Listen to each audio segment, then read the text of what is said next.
আসসালামু আলাইকুম। আশা করি সবাই ভালো এবং সুস্থ আছেন। আপনাদের সবচাইতে বেশি করা যে প্রশ্নটা এবং বলা যায় আপনাদের মোস্ট ডিমান্ডিং ভিডিওটা আজকে আপনাদের সাথে শেয়ার করব। কারণ এই ভিডিওতে আমি আপনাদের সাথে আমার আ এই বিজনেস করা এবং আমার লাইফের এই হ্যান্ডমেড প্রোডাক্ট নিয়ে কাজ করার ফুল জার্নিটাই আপনাদের সাথে আজকে শেয়ার করব। আমার ইনবক্সে, কমেন্টে অসংখ্য এরকম আপনার প্রশ্ন এবং রিকোয়েস্ট থাকে, আপু আমাদের সাথে শেয়ার করবেন, কিভাবে কি শুরু করব। তো আমি তাদের জন্য এই ভিডিওটা আসলে করছি। আর আমার কাছে মনে হলো যদি কেউ এই কথাগুলো থেকে যদি একটু মোটিভেশন পায় এবং তাদের জীবনে কিছু করার তারা উদ্দেশ্য পায় তাহলে কেন নয়। আসলে আমার হ্যান্ডমেড জিনিস বানানো, ক্রাফটিং, পেইন্টিং এগুলো আমার একদম ছোটবেলা থেকেই খুব পছন্দের। আমি খুব ছোট থেকেই পেইন্টিং করি। সেটার কথা আলাদাই না হয় রাখলাম। কিন্তু আমার ১ম এ যদি বলেন বিজনেস বা সেলিং, বিজনেস বলা যায় না কারণ সেটা বিজনেস কোনো মতেই ছিল না। আমি ক্লাস 7-8 থেকে হচ্ছে আপনার পুঁতি দিয়ে যে কাজগুলো সে সময় হতো, সেই ধরনের প্রতিটা জিনিসই আমি বানাতাম এবং সেগুলো খুব ডিফারেন্ট থাকতো যার কারণে সবাইকে খুব আকর্ষিত করতো। এবং আমার এগুলো অনলাইনে ছিল না, যদিও একটা তখন পেজ ছিল না, তখন গ্রুপ ছিল। তো আমার একটা গ্রুপ ছিল, সেখানে তেমন একটা আমি অর্ডার পাইনি, কারণ আমার পরিচিত এবং আশেপাশে মানুষরাই তখন আমার কাছ থেকে এগুলো হলো অর্ডার করতো। আর আমি খুব ভালো একটা অ্যামাউন্টই তখন আর্ন করতে পারতাম, যেটা আমরা এখন বলি আর্নিং।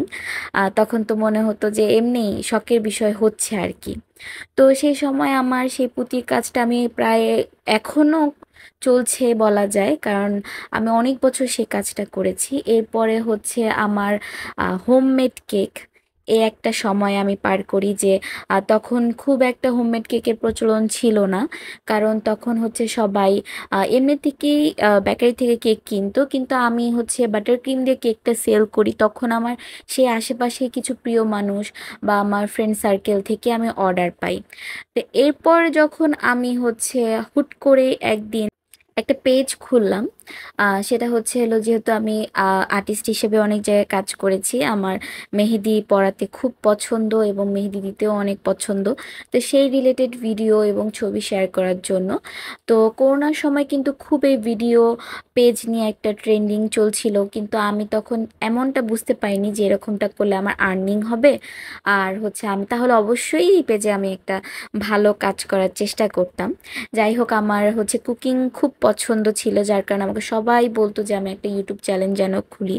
কিন্তু আমার সেই হয়ে ওঠেনি, যেহেতু আমি একটা কনজারভেটিভ ফ্যামিলি থেকে বিলং করি। সম্ভ্রান্ত ফ্যামিলিতে যারা বড় হয়েছেন তারা জানেন যে তারা কেমন মন মানসিকতার হয়। এবং আমি অনেক কথা এগুলো বলে শেষ হবে না, আমি কখনো সেরকম সাপোর্ট পাইনি এবং সাহসও পাইনি। কিন্তু এক প্রকার হচ্ছে এই পেজগুলো আমার লুকিয়ে চালানো।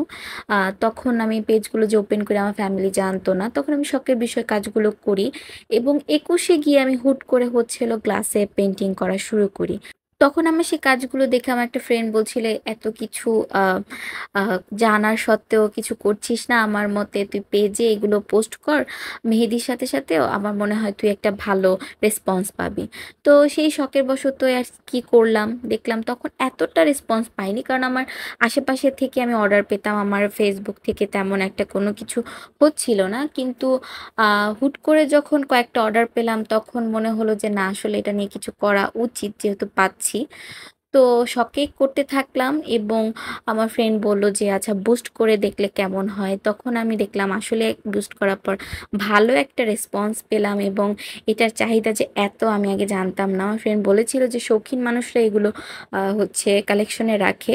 আর দেখলাম আসলে আমার ১ম যে অর্ডারটা করেছিলেন বড় অ্যামাউন্টের, সে হলো একজন আর্মি অফিসারের বউ ছিলেন।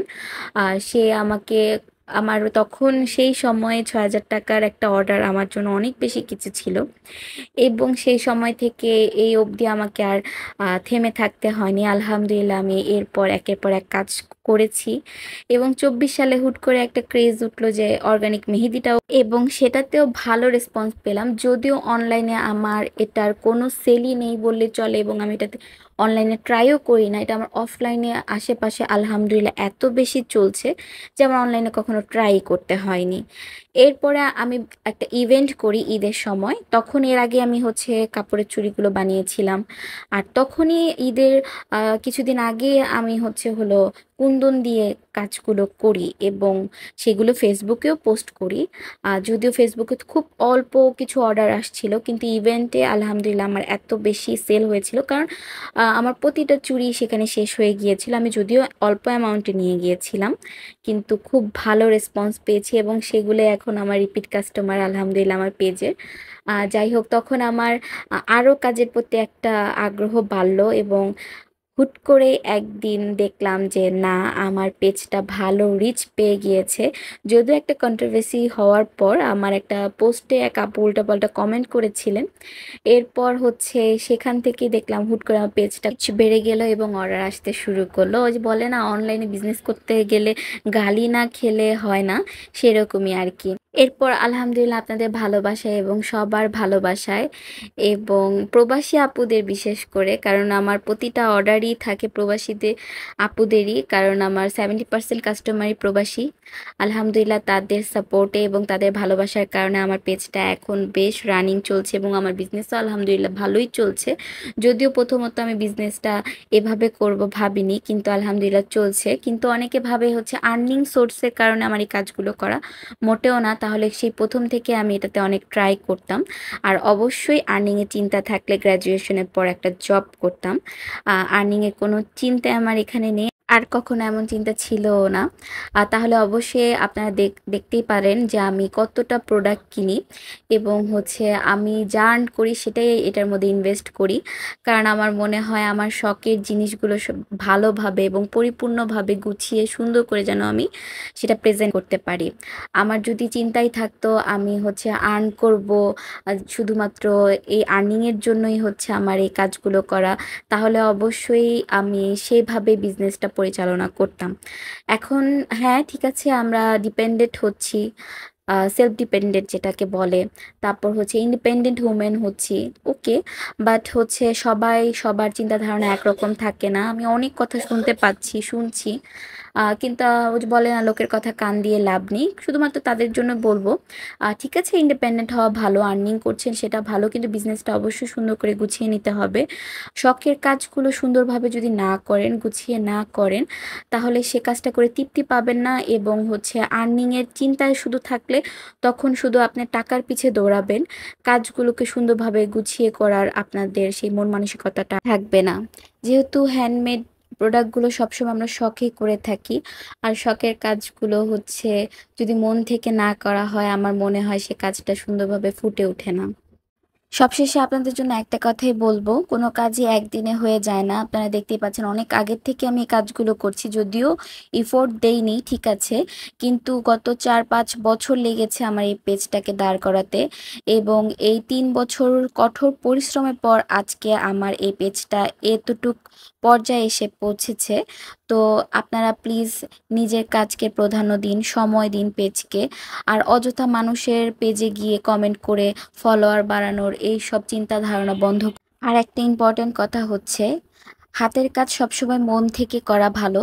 যদি সেই কাজটাকে যদি আপনারা টাকার সাথে সমতুল্য করেন, অর্থাৎ হচ্ছে ভাবেন যে আমি এটা দিয়ে টাকা কামাবো এবং আমার যে কোনোভাবে কাজটা করে টাকা কামালেই হবে, এরকম চিন্তা ভাবনা রাখবেন না।